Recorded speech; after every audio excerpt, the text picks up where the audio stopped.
hacia la inmortalidad y la eterna juventud. Esta, al parecer, era la sentencia esculpida en la tumba de Verne, en el cementerio de la Madeleine, en la ciudad francesa de Amiens, al norte de París. No sabría explicar con precisión por qué me detuve en dicha frase. Mis investigaciones están repletas de situaciones gemelas. Intuición, olfato periodístico, quizá cierto reconocimiento del estilo de Verne, o fue el destino. Hoy, al rememorar mi singular aventura en Amiens, me inclino a creer que la providencia estaba al quite. La cuestión es que al planear sobre el referido epitafio experimenté una especie de sacudida interior, y fue como si la fuerza que siempre me acompaña abriera mis ojos. Aquello, sí, aquello no era normal. ¿Qué pintaba semejante frase en el túmulo de Verne, cerrando así su existencia terrenal? Dudé, claro está. Quizá me equivocaba de nuevo. Quizá aquellas 7 palabras no guardaban otra intención que la de manifestar un íntimo deseo hacia la inmortalidad. Sí, Verne lo había logrado. Sus obras le han inmortalizado. Pero ¿cuál podía ser la auténtica interpretación de eterna juventud? Allí había algo que no terminaba de cuadrar. ¿Me hallaba al fin ante la ansiada y siempre supuesta pista? Sí, así era. El epitafio tenía que ser idea del propio Verne y mi imaginación se desbocó. Aquel parecía su estilo, sugerente y hermético. Poco a poco fui entusiasmándome. ¿Qué mejor lugar que su tumba para enterrar su gran criptograma final? Conociendo su obsesión por los detalles y su extrema minuciosidad, resultaba verosímil que al maquinar el diabólico juego hubiera tenido en cuenta los pormenores de su sepultura. Y con la fascinación con que aquel hombre se entregaba a la confección de sus libros, así caí yo en las redes de este jeroglífico. El tiempo se detuvo. Sinceramente no tengo conciencia de las horas y de las jornadas invertidas en el análisis del epitafio. Presa de una febril actividad, edifiqué e imaginé incluso los hipotéticos pasos dados por Verne a la hora de planear su pequeña gran venganza. 1898 y la verdad a medias de la destrucción de sus papeles habrían sido el señuelo. A partir de entonces, Julio Verne pudo proceder al ocultamiento de su testamento espiritual. Quién sabe dónde y a la espera de tiempos y generaciones mejores.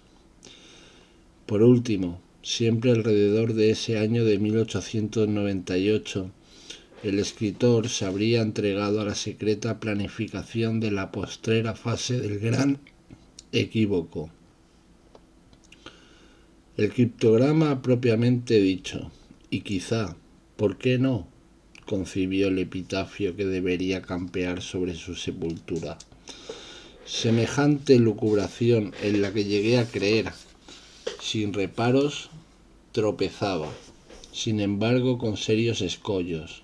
Por razones obvias, todo lo concerniente a los posibles preparativos de su tumba tenía que haber descansado en una o en varias personas de total confianza. Pero ¿en quién? ¿En su familia?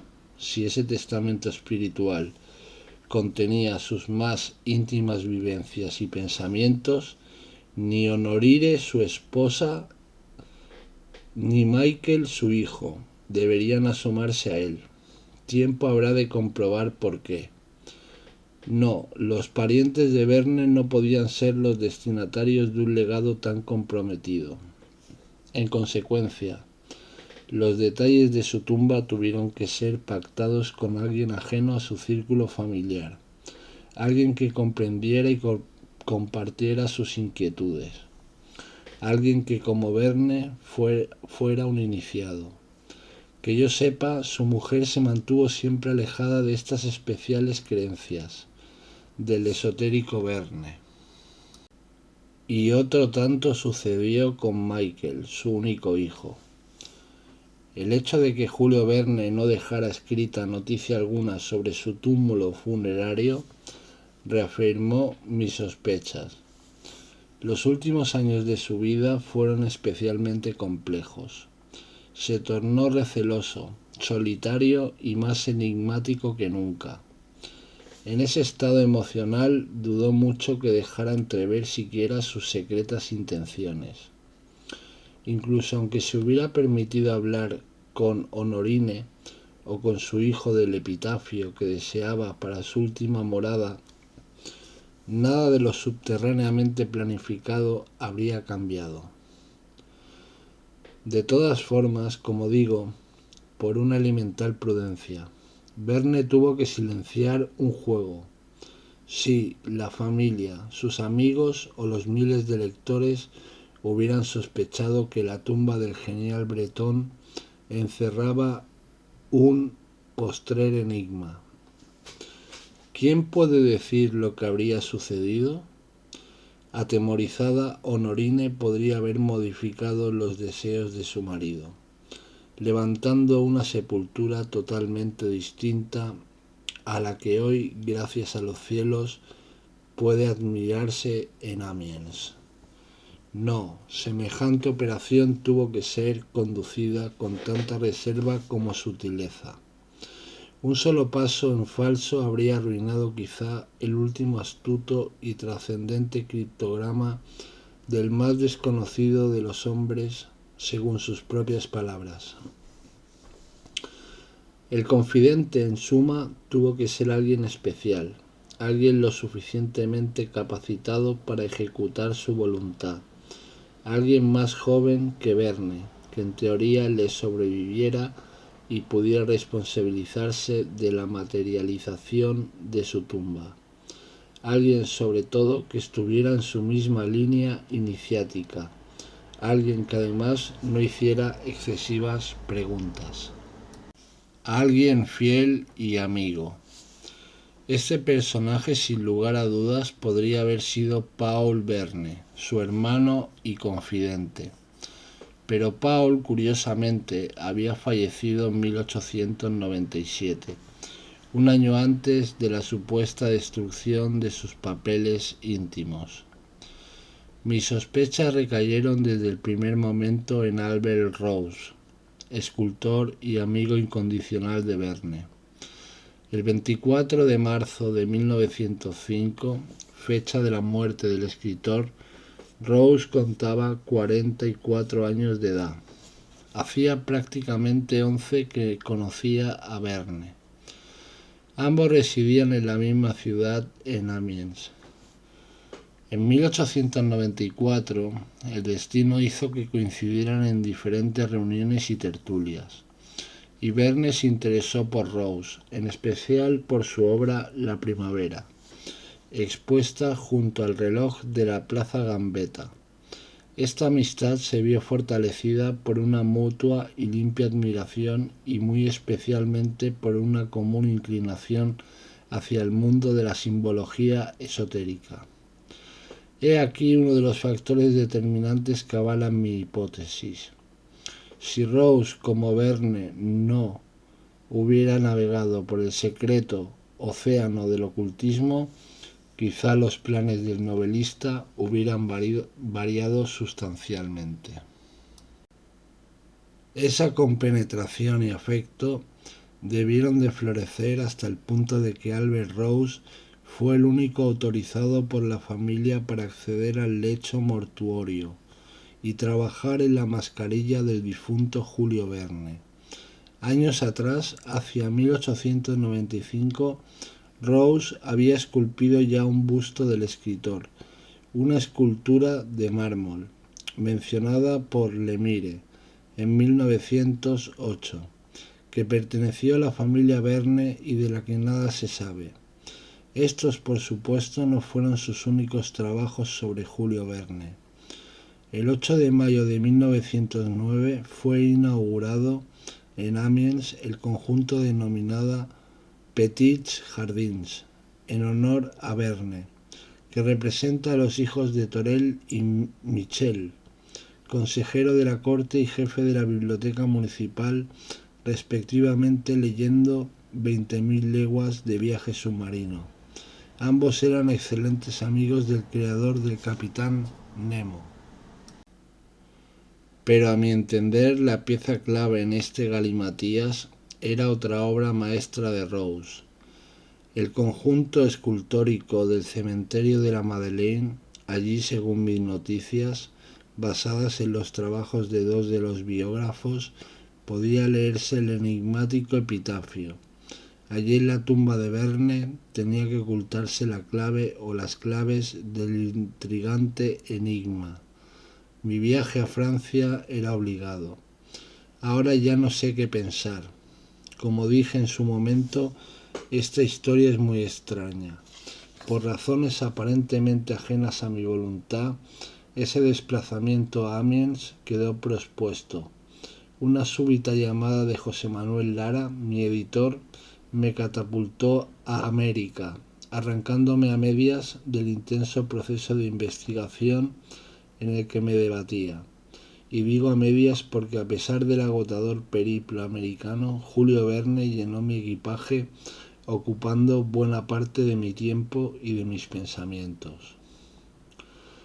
Días antes de la inesperada y causal invitación de Lara, yo acababa de inaugurar un segundo y fascinante capítulo en el seguimiento del supuesto criptograma verniano.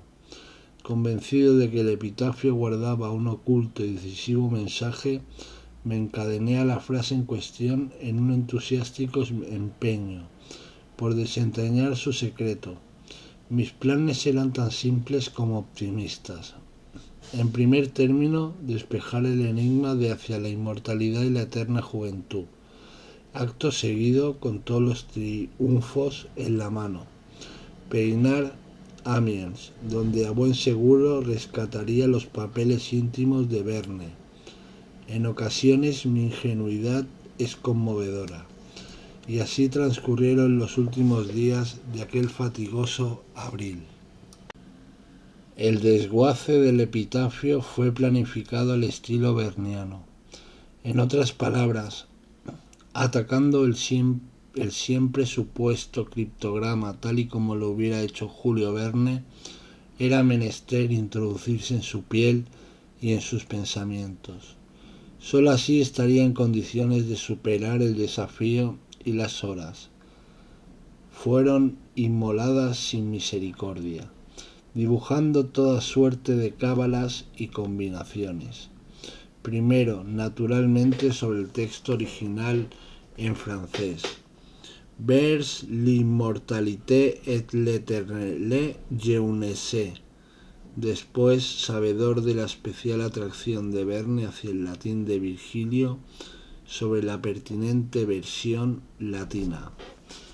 Ad immortalitatem aeternamque juventutem. Los primeros asaltos concluyeron en sendos fracasos del epitafio. Como era de esperar, se resistía. Impaciente, opté por trabajar con la traducción latina, con la inestimable ayuda de mi buen amigo Arsenio Álvarez, catedrático de latín y hombre de envidiable erudición. La frase fue diseccionada hasta el límite. Los resultados tampoco arrojaron excesiva luz. Descubrimos, eso sí, una curiosa y en cierto modo esperanzadora circunstancia.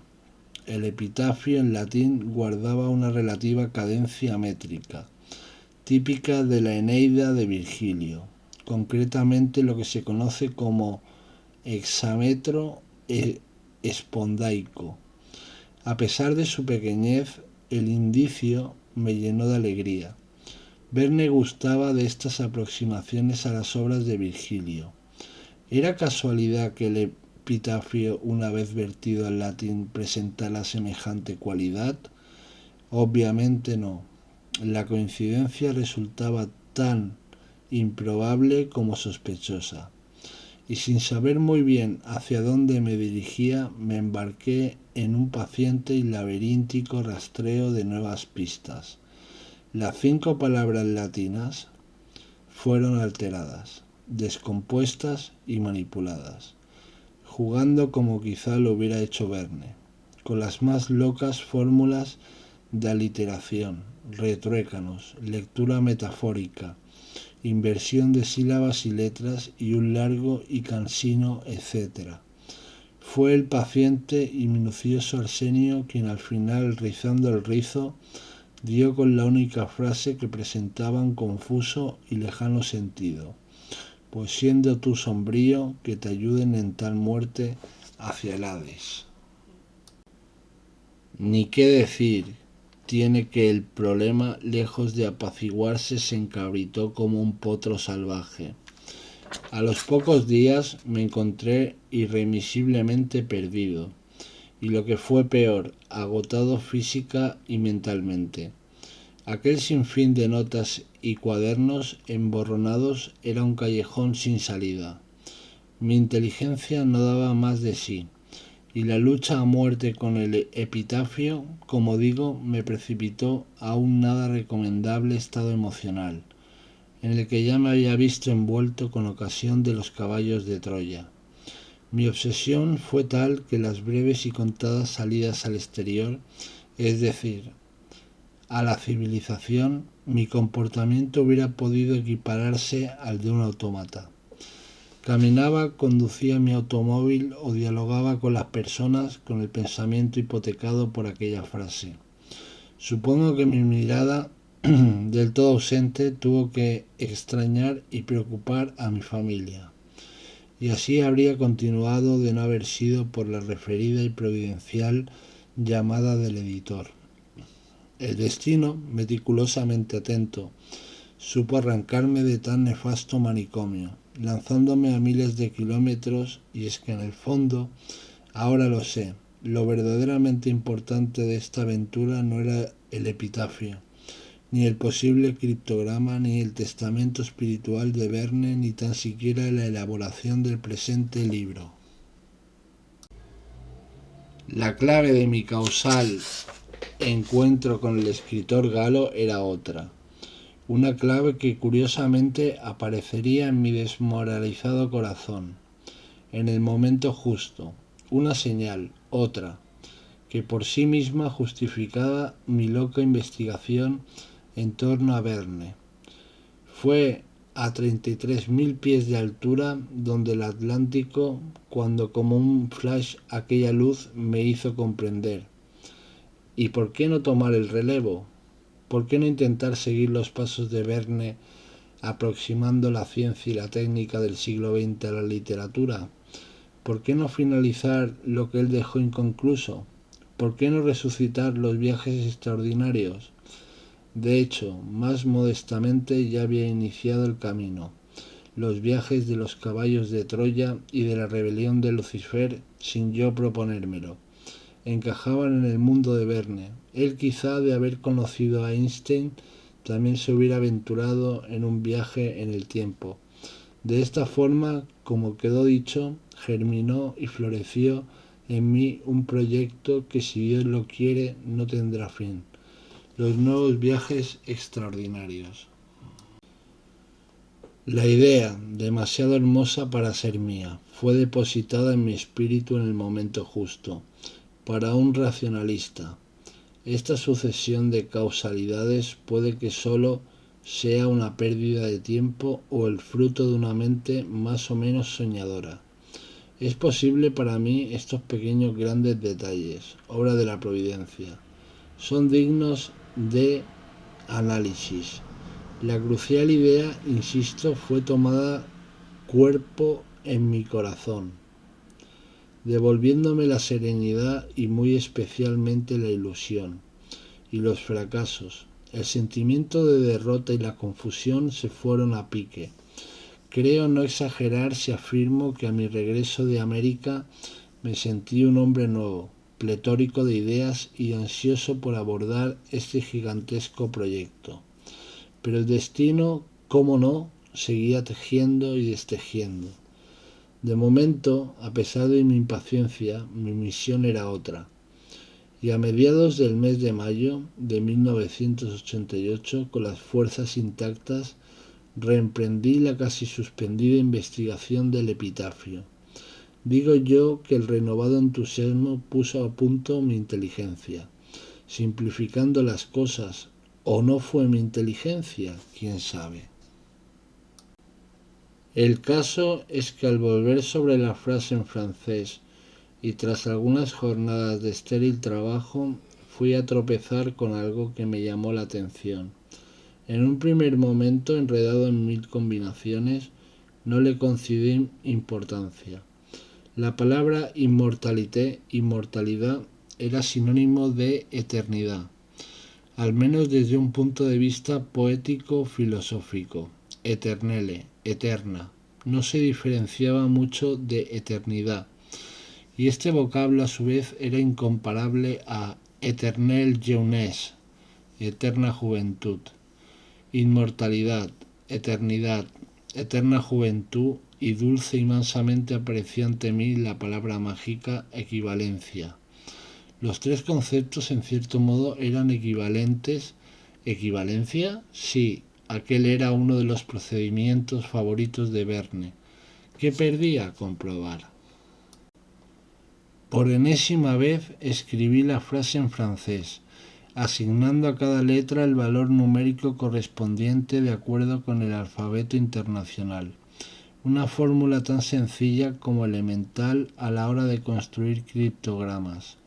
Supongo que de haber aparecido otro número, quizá la nueva vía de investigación habría corrido idéntica fortuna que las anteriores, es decir, el olvido.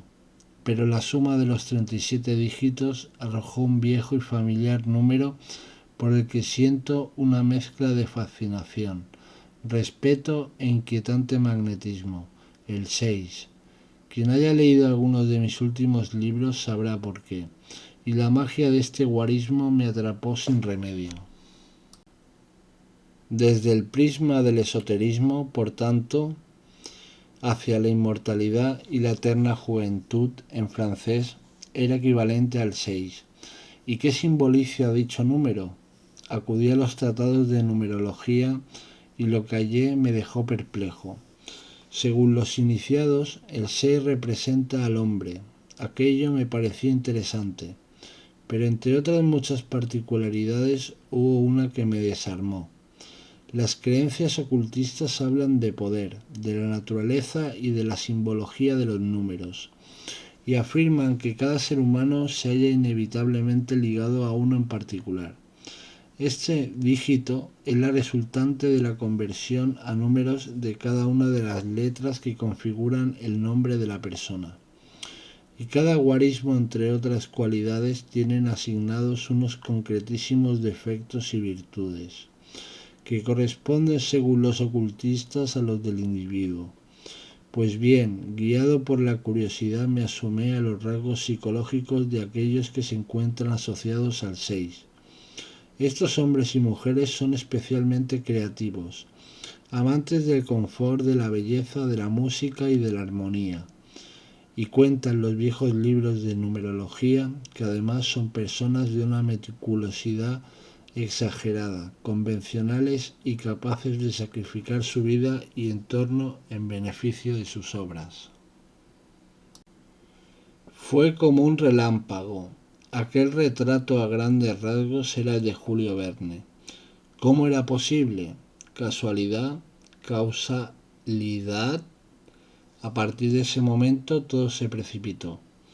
Recapacité. Si el epitafio era equivalente al 6 y este a su vez simbolizaba a un hombre de las características de Verne, ¿a qué conclusión podía llegar? Inevitablemente a una sola, necesariamente a la que ya intuía. La sentencia y Julio Verne guardaban una estrecha relación. El escritor, como ya mencioné, era un amante de los números y de las equivalencias. Allí, por pura lógica, podía ocultarse algo, y seguí trabajando con los números siempre según los valores asignados al alfabeto normal o internacional. Equivalencia. Esta fue la fórmula, una increíble caja de herramientas, a juzgar por los resultados. Casi como un juego, tal y como los hubiera enfocado el desconcertante bretón, reconvertí Jules Verne en dígitos. Los números asignados fueron Jules 1.3.3.5.1 y Verne 4.5.9.5.5. La suma total 13 más 28 fue 41, igual a 5. En principio aquel 5 no me dijo nada y repetí la operación con los nombres y apellidos completos: Jules Gabriel Verne Alote. El dígito final 9 tampoco presentaba mayor interés. Envenenado proseguí la aparentemente absurda búsqueda, porque en realidad, ¿qué demonios buscaba? Uno a uno reduje a valores numéricos cada nombre y apellidos. El sencillo método de conversión me proporcionó el siguiente cuadro. Jules, número 4. Gabriel, 9. Verne, 1. Alote, 4. Jules Verne, 5. Jules Verne, 2. J.G. Verne, 9. J. Verne Alote, 6. Jules Gabriel Verne Alote, 9. Jules Gabriel Verne, 5. Estos valores son los siguientes, y aquí está la tabla. 1 AJS variada. La secuencia era inagotable. Bastaba con seguir jugando con las iniciales, con las sílabas o con las casi infinitas combinaciones entre letras. La intuición y el sentido común me dictaban que de existir algo en semejante rompecabezas tenía que ser mucho más simple y cristalino. Lo sencillo, ya se sabe, es siempre lo más difícil. Pero, ¿dónde profundizar? ¿Qué era lo sencillo? Sobre todo, ¿qué era lo sencillo para Verne? ¿Cómo se hubiera comportado ante una situación como aquella? Sin darme cuenta, yo solo me estaba enredando. Lo lógico era investigar en torno a las dos palabras por las que el escritor es mundialmente conocido: Jules Verne. En ese sentido, no me engañó. Jules Verne, dicho está, equivale al número 5. Por su parte, Jules igual a 4 y Verne igual a 1. La suma de los tres me devolvía al 1. Los 5 primeros días del mes de junio los empeñé a un nuevo y tenso rastreo, esperando detectar algún tipo de vinculación entre el 6, el epitafio y los condenados dígitos. Fue igualmente inútil. Las 1000 cábalas y combinaciones se estrellaron en la nada. Lo más desesperante es que ni siquiera sabía lo que buscaba. Derrotado, abandoné las pesquisas. Seguramente, me dije, no hay nada que buscar. Todo es fruto de mi alocada mente. Y por espacio de una semana me distancié del supuesto criptograma, reanudando los estudios sobre la vida de Verne. Sin embargo, los guarismos sólidamente instalados en mi cerebro siguieron burlándose de este infeliz. Los veía en todas partes, me asaltaban en las comidas y terminaba por dibujarlos hasta en las facturas. Al mismo tiempo, esa fuerza que jamás me abandona no dejó de empujarme hacia la conclusa investigación. Era preciso lanzar un nuevo ataque. Aquella pesadilla tenía que concluir. Caí sobre las obras de Verne, releyendo los capítulos en los que maneja enigmas y prestando una cuidadosa atención a la presencia de los números. No tardé en comprender.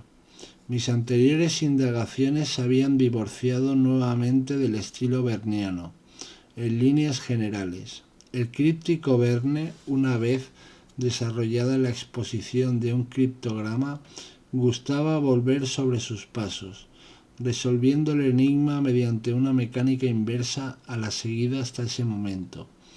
La sencilla técnica me dio una idea. Los 3 dígitos 1, 4 y 5 eran equivalentes a 9 letras del mencionado alfabeto internacional, y volviendo sobre mis pasos comprobé que el 1 era igual a la A, la J y a la S. El siguiente número, el 4, tenía asignadas la D, la M y la V. Por último, el 5, practicando este método de conversión, pero a la inversa, correspondía a las letras E, N y W. ¿Y qué podían significar? El hecho de que los 3 guarismos sumaran 1, 1 más 4 más 5 igual a 10, más 1 más 0 igual a 1. Reforzó la sospecha de que debía empezar por las letras A, J y S. El pequeño o gran hallazgo, según se mire, tuvo lugar al fin, en la mañana del 15 de junio del miércoles. Al dibujar las referidas letras se hizo la luz. A decir verdad, hasta un niño lo habría visto. Era increíble. La A me recordó al punto la inicial de Albert, el nombre del escultor de la tumba de Verne. La J a su vez me llevó hasta Jules y la S en el colmo de los colmos, a las palabras francesas sepulcre, sepulcro o sepultura, sepultura. La conducción hasta dichas palabras había sido tan natural y aparentemente fácil que no podía creerlo, pero el destino burlón me reservaba otras sorpresas. La segunda tanda D, M y V asociadas al 4 podía interpretarse como las iniciales de deceder o DCD, fallecer o fallecido, mort, muerte o muerto, y Verne, respectivamente. En el caso de esta tercera letra, la V, también cabía contemplar otras alternativas: vie, vida, vibre, vivir, verité, verdad, etc. Pero necesitando concentrar todas las fuerzas en una sola dirección, me incliné por aquellos vocablos que hacen referencia a la muerte y en definitiva a la tumba. La vieja idea de que Epitafio, Verne y Albert Rose guardaban una estrecha relación se vio fortalecida por estos primeros descubrimientos y el juego continuó. El siguiente y no menos curioso hallazgo llegaría también de la mano de los números y de sus equivalencias. Si Jules Verne y Albert Rose, me dije, habían tramado la totalidad o parte de este enigma, quizás sus nombres guardasen alguna vinculación. Verne habría reforzado así las pistas hacia su gran criptograma final. La idea se me antojó absurda y altamente improbable, pero procurando no perder de vista el laberíntico estilo verniano, puse manos a la obra. Mi desconcierto fue total, siguiendo el mencionado método de conversión de letras a dígitos. Los nombres de Albert y Jules resultaban hermanados por un mismo guarismo del 4. Albert 4 Jules. No podía creerlo, pero las sucesivas sumas arrojaron siempre el mismo número. ¿Azar? Yo solo me contradecía. ¿Desde cuándo creía en la casualidad? Tembloroso me dirigí al primer apellido, Verne y Rose. Aquello era de locos. Verne sumaba 1 y Rose sumaba 1. Verne 1, Rose.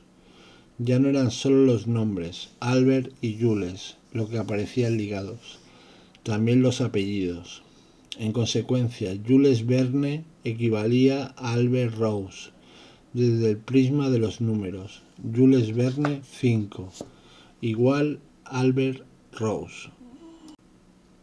Como digo, este encadenamiento de causalidades frías y constatables fortaleció mi primitiva intuición. El epitafio era mucho más que una simple y poética sentencia. Verne casi con seguridad planeó con Rose su último criptograma, o cuando menos se sirvió de él. Todo aquello no podía ser atribuible a una singular y aparatosa casualidad. Y es más, el epitafio quizás solo fuera el primer peldaño de una monstruosa construcción críptica, algo muy típico de Verne. Entusiasmado por lo que estimé como una sólida y saludable pista, me entregué en cuerpo y alma al resto del criptograma. Pero la suerte, yo lo sabía, estaba echada. En el fondo, la primera de las claves se había consumado, y yo providencialmente había dado con ella, procurando leer en los pensamientos de Verne. 1898 y el epitafio tal vez no encerraban otro misterio que el de advertir, poner sobre aviso y conducir a los presuntos curiosos a otro lugar, y la intuición me dibujó ese lugar, la tumba de Amiens. Era menester visitarla e indagar sobre ella. Esta sola idea me hacía temblar. ¿De qué había sido capaz el complejo y singular Verne? ¡Qué excitante desafío! En mi opinión, esta fase inicial de la investigación, aunque perfectamente clara, debía ser redondeada. Uno de los dígitos, el 5, seguía descolgado e inédito. La correspondiente conversión a letras E, N y W me traía loco. Barajé decenas de posibilidades, la mayoría carente de sentido, solo un mal que bien parecía encajar en el conjunto formado por el epitafio, Verne, Rose, la tumba y la propia ciudad de Amiens. Curiosamente fue una de las primeras ideas que me vino a la mente, pero una vez más su extremada sencillez me despistó relegándola a un segundo plano. La E podía ser la inicial de la palabra este, la N la de norte y la W continuando en esta misma línea, la de west, oeste, en el lenguaje cartográfico y marinero. ¿Se trataba de unas coordenadas? ¿Qué había querido insinuar el bueno de Verne?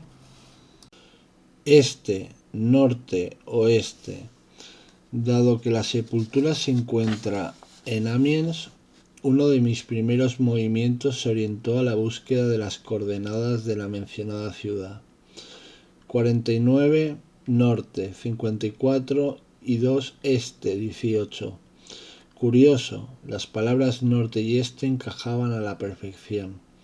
Pero ¿qué pasaba con la W? ¿Qué podía significar el término oeste? Algo estaba claro como la luz si aquel galimatías era obra de Julio Verne.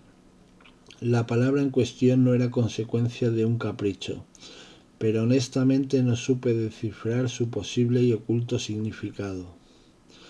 Por pura inercia sumé los guarismos de las coordenadas de Amiens y el resultado me descompuso. 6. Si Verne había jugado con los números, era evidente, quizás se percató de esta causal circunstancia. El problema era, ¿introdujo el dato en el criptograma? A primera vista, el fatal o providencial 6 jugaba un decisivo papel en todo aquello. El epitafio sumaba 6 y este dígito, esotéricamente hablando, simboliza el hombre y es considerado también como una especie de guardián. ¿El guardián del epitafio? El 6 retrata a Verne. 6 era la suma de las coordenadas del lugar donde vivió y murió. Para colmo y para enredar más las cosas, la fecha de su muerte, 24 de marzo de 1905, suma 6. Me negué a continuar por semejante camino, podía enloquecer, pero tuve que reconocer que el 6, al menos para mí, había sido vital. Aquel número no estaba allí de forma gratuita. En semejante trance, con el 6 como protagonista, consideré también la remota posibilidad de que si las letras E y N marcaban las coordenadas de Amiens, quizá el 6 tuviera algo que ver con la tercera posible inicial, la W, 6 oeste, sexto oeste, 6 grados hacia el oeste, tenía que buscar en esa dirección. Naturalmente el 6 también podía ser interpretado como el sexto mes del año, junio. ¿Junio oeste? ¿Qué diablos era aquello? Impotente me retiré del enloquecedor empeño. No debía precipitarme, tenía que amarrar cada posible pista. Quizá la solución definitiva estaba en la sepultura, y el ansiado viaje a Francia fue programado para el 17 de junio. ¡Qué extraño! En aquellas fechas mis investigaciones se desarrollaban en pleno junio, es decir, en el sexto mes. Las últimas horas, amén de preparar los equipos, las consumí en un postrer intento por ordenar las palabras que teóricamente aparecían asociadas a las mencionadas letras A, J, S, D, M, V, E, N, W. Las combinaciones siempre en la lengua de Verne eran múltiples, sin embargo una o dos en especial presentaban cierta coherencia, reafirmando lo que ya sabía e intuía, respetando el orden natural de los dígitos, 1, 4, 5.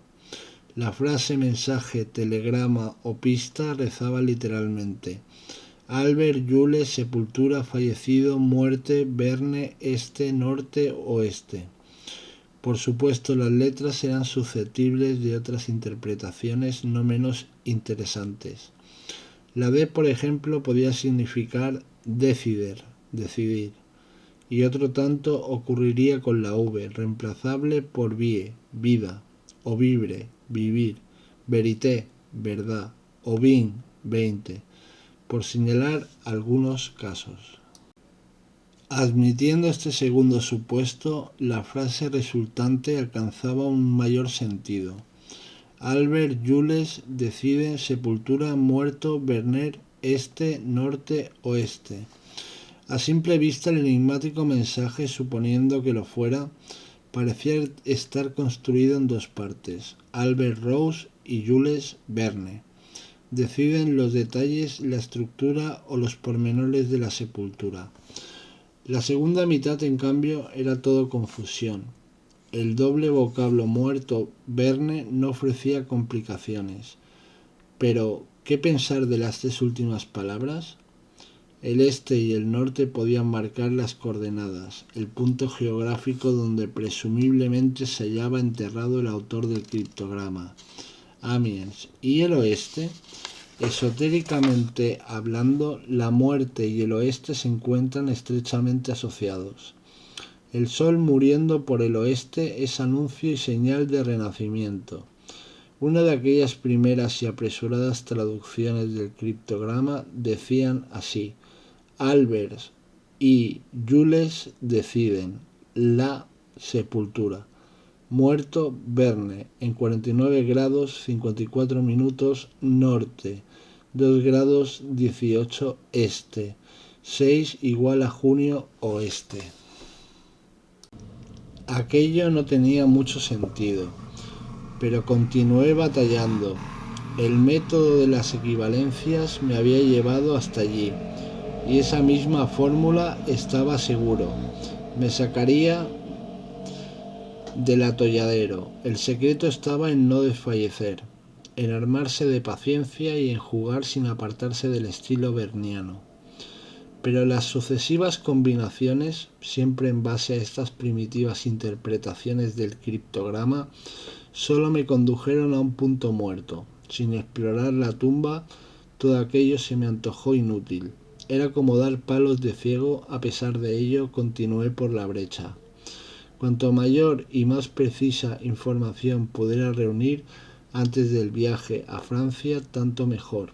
Y en uno de aquellos repasos a las 9 letras, el destino quiso que en mitad del laberinto me formulara varias preguntas clave. ¿No estaba infravalorando el talento de Verne? ¿Por qué me aferraba a estas primeras interpretaciones? Al escritor le fascinaban los juegos de palabras. ¿Por qué no ampliar el horizonte de esas nuevas letras, supuestas iniciales de otras tantas palabras? Dicho y hecho. Algo aturdido ante la magnitud del trabajo, fui asomándome a las decenas de posibles nuevas interpretaciones. Me rodeé de diccionarios y durante un día y una noche fui construyendo toda suerte de frases, utilizando aquellas palabras francesas que empezasen por las referidas 9 letras, así como un juego absurdo, procurando no distanciarme de las formas bernianas. Fueron apareciendo las más extrañas combinaciones.